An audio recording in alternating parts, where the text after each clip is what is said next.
നമസ്കാരം. The art of നിഷയിലേക്ക് എല്ലാവർക്കും സ്വാഗതം. ഇന്ന് കഴിഞ്ഞ വീഡിയോയിൽ ചെയ്ത തിരുപ്പതി ഭഗവാന്റെ പെയിന്റിംഗ് ആണ് ചെയ്യുന്നത്. കഴിഞ്ഞ വീഡിയോയിൽ ഇതിൻ്റെ സ്കെച്ചിങ് കാണിച്ചിട്ടുണ്ടായിരുന്നു. ആ വീഡിയോ കാണാത്തവർ തീർച്ചയായും അത് കാണണം. ലിങ്ക് ഞാൻ ഡിസ്ക്രിപ്ഷനിലും മുകളിലെ ഐ ബട്ടണിലും കൊടുക്കുന്നുണ്ട്.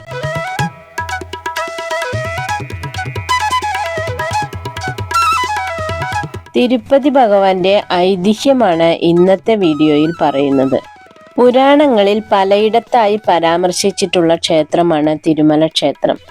വെങ്കിടേശ്വര ക്ഷേത്രം വരും മുമ്പ് തന്നെ അവിടെ ഒരു ക്ഷേത്രമുണ്ടായിരുന്നതായി കഥയുണ്ട്. വിഷ്ണു ഭഗവാന്റെ മൂന്നാമത്തെ അവതാരമായ വരാഹമൂർത്തി കുടികൊണ്ട ആ ക്ഷേത്രം ഇപ്പോഴുമുണ്ട്.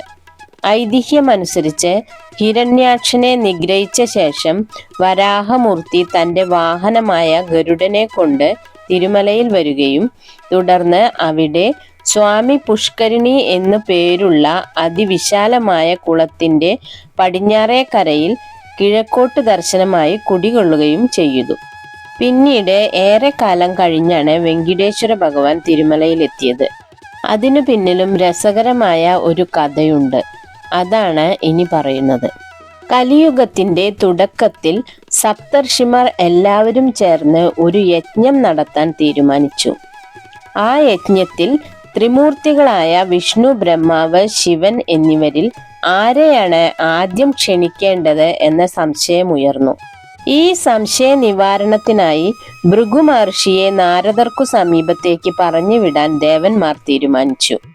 ഭൃഗു മഹർഷി വളരെയധികം ദേഷ്യവാനും ക്ഷമാശീലം കുറവുമുള്ള ഒരു മഹർഷിയായിരുന്നു. അതിനു കാരണം അദ്ദേഹത്തിന് ലഭിച്ച വരദാനമായ കാൽപാദത്തിലെ നേത്രമായിരുന്നു. അങ്ങനെ ഭൃഗു മഹർഷി ത്രിലോകത്തിലേക്കുള്ള യാത്ര ആരംഭിച്ചു. അദ്ദേഹം ആദ്യമെത്തിയത് സത്യലോകത്താണ്.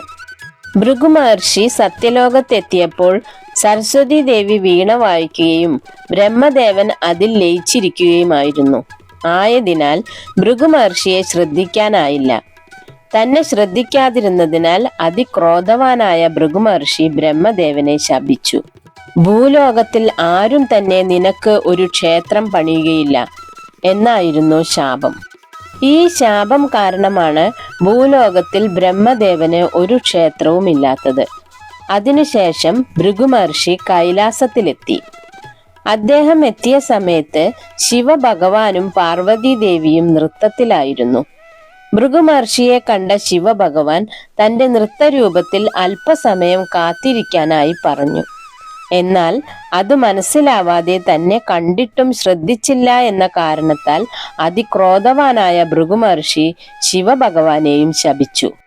ഭൂലോകത്തിൽ എല്ലാ ക്ഷേത്രങ്ങളിലും നിന്നെ ലിംഗരൂപത്തിൽ മാത്രമേ പൂജിക്കൂ എന്നായിരുന്നു ശാപം. വൈകുണ്ഠത്തിലെത്തിയ ഭൃഗു മഹർഷി വിഷ്ണു ഭഗവാനും ലക്ഷ്മി ദേവിയും സംസാരിക്കുന്നത് കണ്ടു. ഇത് കണ്ടതും ത്രിമൂർത്തികളിൽ എല്ലാവരും തന്റെ പത്നിമാരിൽ ലയിച്ചിരിക്കുകയാണെന്ന് കരുതി വിഷ്ണു ഭഗവാന്റെ ഹൃദയത്തിൽ ചവിട്ടി. പെട്ടെന്ന് തന്നെ വിഷ്ണു ഭഗവാൻ ഭൃഗു മഹർഷിയുടെ കാലിൽ തൊട്ട് ക്ഷമാപണം നടത്തി. നിങ്ങളെപ്പോലെ അതിശ്രേഷ്ഠനായ ഋഷി വന്നപ്പോൾ ശ്രദ്ധിക്കാഞ്ഞത് എന്റെ തെറ്റാണ്, ക്ഷമിക്കണം മഹർഷേ.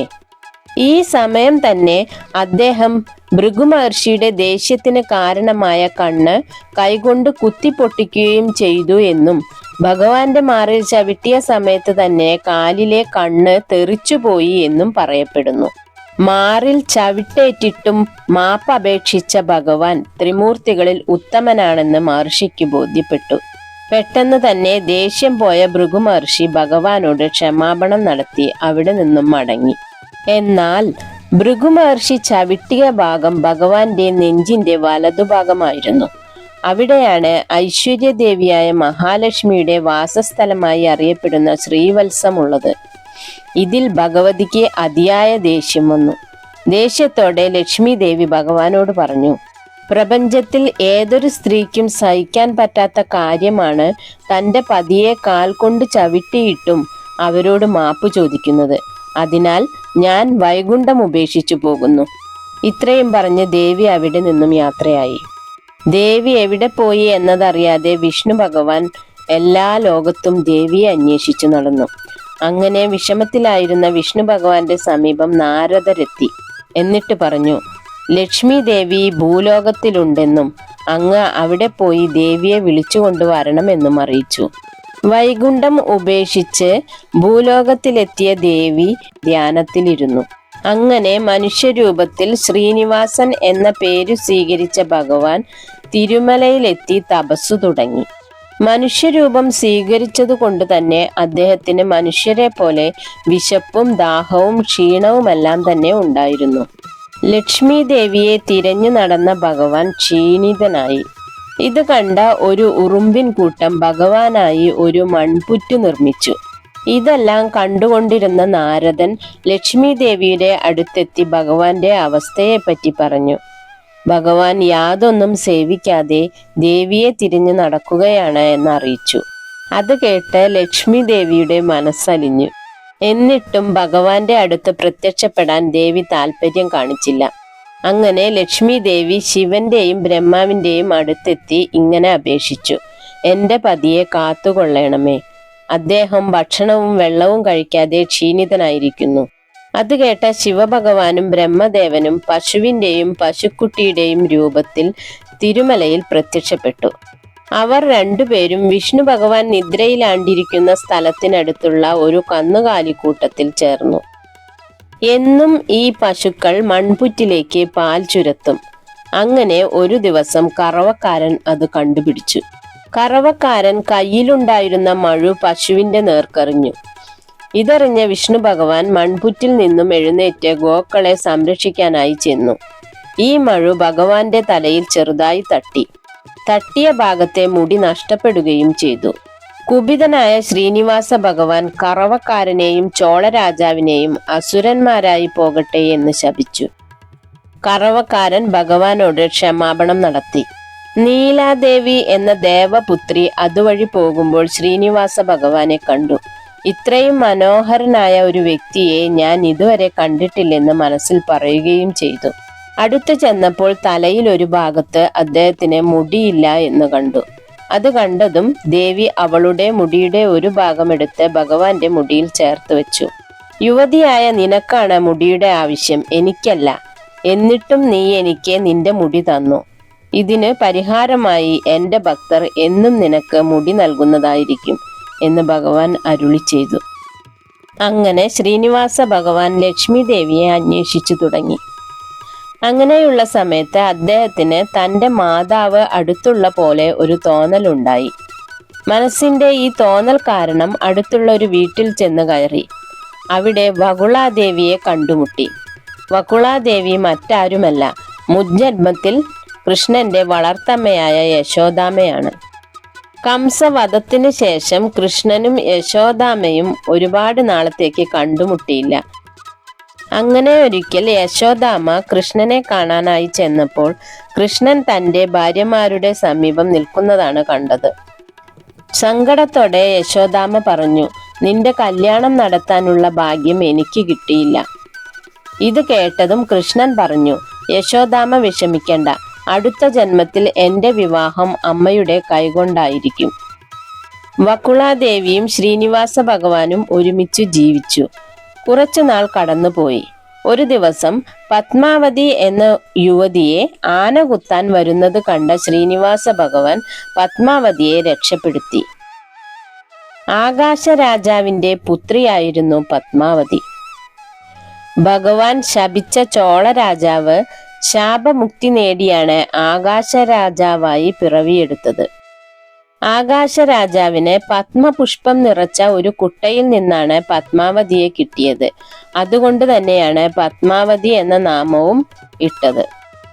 വിഷ്ണുപദ പ്രാപ്തിക്കായി തപസ്സു ചെയ്ത ലക്ഷ്മിയുടെ തന്നെ അംശമായ അതേ വേദവതിയുടെ പുനർജന്മമാണ് പത്മാവതി.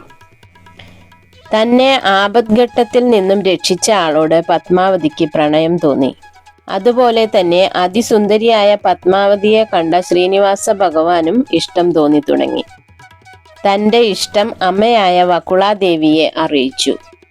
ശ്രീനിവാസനുമായി രാജകുമാരി പത്മാവതിയുടെ വിവാഹം നടക്കുമെന്നും അത് മഹാഭാഗ്യമാണെന്നും നാരദ മഹർഷി ആകാശരാജാവിനെ അറിയിക്കുന്നു. അങ്ങനെ വകുളാദേവി ആകാശരാജാവുമായി ആലോചിച്ച് കല്യാണം ഉറപ്പിക്കുകയും ചെയ്തു. കല്യാണത്തിന് വധുവിന് സമർപ്പിക്കാനുള്ള സ്വർണവും പണവും ഇല്ലാതിരുന്ന ശ്രീനിവാസ ഭഗവാൻ ബ്രഹ്മാവിന്റെയും ശിവന്റെയും ഉപദേശപ്രകാരം വിവാഹ ചിലവുകൾക്ക് ആവശ്യമായ പണം ധനത്തിന്റെ അധിപതിയും ലക്ഷ്മി ദേവിയുടെ കാര്യസ്ഥനുമായ കുബേരനിൽ നിന്ന് കടം വാങ്ങുന്നു. എന്നിട്ട് അദ്ദേഹം കുബേരനോട് പറഞ്ഞു, എന്റെ ഭക്തർ ഈ പണം ഭാവിയിൽ നിനക്ക് തിരികെ നൽകുന്നതായിരിക്കും. അങ്ങനെ ഭഗവാൻ സ്വയം കുബേരന് കടക്കാരനായി മാറുന്നു. എല്ലാ ദേവന്മാരുടെയും അനുഗ്രഹത്തോടെ ശ്രീനിവാസ പത്മാവതി കല്യാണം നടന്നു. വിഷ്ണു ഭഗവാൻ വേറെ ഒരു വിവാഹം കഴിച്ച വിവരം നാരദൻ ലക്ഷ്മി ദേവിയോട് പറഞ്ഞു.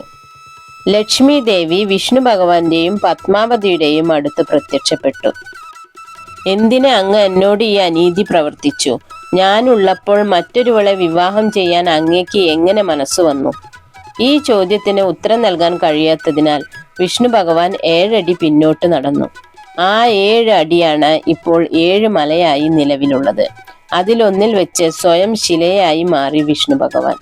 പത്മാവതിയെ കണ്ട ലക്ഷ്മി ദേവി തന്റെ മറ്റൊരു അവതാരമായ സീതാദേവിയെയും വേദവതിയെയും കുറിച്ച് ചിന്തിക്കുന്നു. അപ്പോൾ എല്ലാം മനസ്സിലായ ലക്ഷ്മി ദേവി തന്റെ തെറ്റ് മനസ്സിലാക്കി ഭഗവാന്റെ ഹൃദയത്തിലേക്ക് തിരിച്ചുപോയി. അങ്ങനെ തിരുമലയിൽ ഭഗവാനായി ശ്രീനിവാസൻ അവതരിച്ചു. ശ്രീനിവാസ ഭഗവാൻ വായുദേവനെ വിളിച്ച് സ്വർഗത്തിൽ നിന്നും ലക്ഷ്മി ദേവിയുടെ ഇരിപ്പിടമായ താമരപ്പൂവ് കൊണ്ടുവരാൻ ആവശ്യപ്പെട്ടു. ഭഗവാന്റെ അപേക്ഷ പ്രകാരം മഹാലക്ഷ്മി ഉടനെ താമരപ്പൂവിൽ പ്രത്യക്ഷപ്പെടുന്നു. തന്റെ കടബാധ്യത വീട്ടാനായി പണം കാണിക്കയർപ്പിക്കുന്ന ഭക്തർക്ക് അവരുടെ ആഗ്രഹം പോലെ സമ്പത്തും ഐശ്വര്യവും ആരോഗ്യവും കാര്യസിദ്ധിയും നൽകി അനുഗ്രഹിക്കണമെന്ന് ഭഗവാൻ മഹാലക്ഷ്മിയോട് ആവശ്യപ്പെടുന്നു. ഭക്തരുടെ അഭീഷ്ടങ്ങളെ താൻ ഉടനെ സാധിപ്പിച്ചു കൊടുക്കാമെന്നും ഐശ്വര്യങ്ങൾ നൽകാമെന്നും ദേവി ഭഗവാനോട് പറയുന്നു. ഇതാണ് തിരുമലയുടെ ഐതിഹ്യം.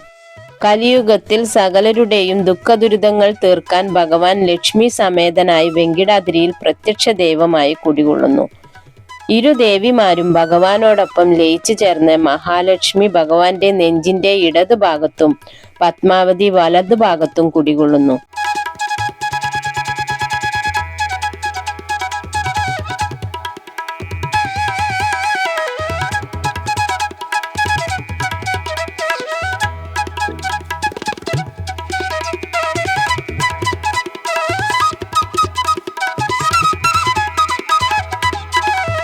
ഈ വീഡിയോ നിങ്ങൾക്ക് എല്ലാവർക്കും ഇഷ്ടപ്പെട്ടിട്ടുണ്ടാവുമെന്ന് വിശ്വസിക്കുന്നു.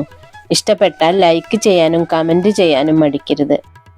നിങ്ങൾ ചെയ്യുന്ന ഓരോ ലൈക്കും ഈ വീഡിയോ മറ്റുള്ളവരിലേക്ക് എത്താൻ സഹായിക്കുന്നു. കൂടാതെ സബ്സ്ക്രൈബ് ചെയ്യാത്തവർ തീർച്ചയായും സബ്സ്ക്രൈബ് ചെയ്യണം. ചിത്രകല ഇഷ്ടപ്പെടുന്ന നിങ്ങളുടെ പ്രിയപ്പെട്ടവർക്ക് ഈ വീഡിയോ ഷെയർ ചെയ്യാൻ മടിക്കരുത്. ഇന്നത്തെ വീഡിയോ ഇവിടെ അവസാനിക്കുന്നു. നന്ദി, നമസ്കാരം. Thank you.